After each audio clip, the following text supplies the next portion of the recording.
Member সাহেব, আসসালামু আলাইকুম। ওয়ালাইকুম সালাম। তা তুই কি খবর আছিস ক?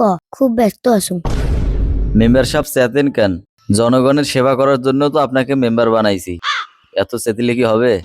সেবা তো ভোটের আগত করছি, ভোটের পরে জনগণে আমার সেবা করবে। মেলা জ্ঞান দিলু, এখন কি নাকবে ক?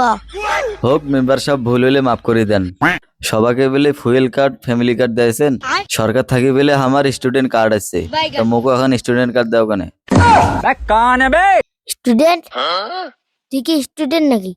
তুই তোমার বাপের বয়সী। মেম্বার সাহেব, ওই মুই স্টুডেন্ট ঠিকই আসুন, ওই তোমার মেম্বার হয়েছেন অল্প বয়সে, আর ওই মাঝখানো ধানা গ্যাপ দিয়েছেন মেট্রিক পরীক্ষার 2-3 বার তো।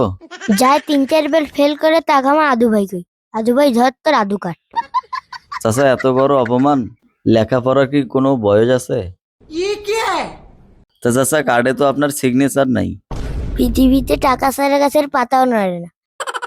টাকা ধরিয়েছে সিগনেচার ধই যা। এই জন্য তো তোমাকে ভোট দিয়েছিল চাচা, পরের বার আবার দেখা হইবে, ভালো থাকেন।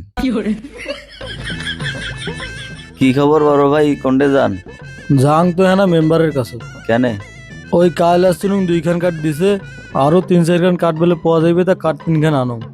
তো মেম্বার তো আমার ঘুষ ছাড়া কথাই কয় না। টেবিলের তল দিয়ে না দিলে ওপর দিয়ে তো কথা বাড়াইবে না। তা তুই কি নিলু?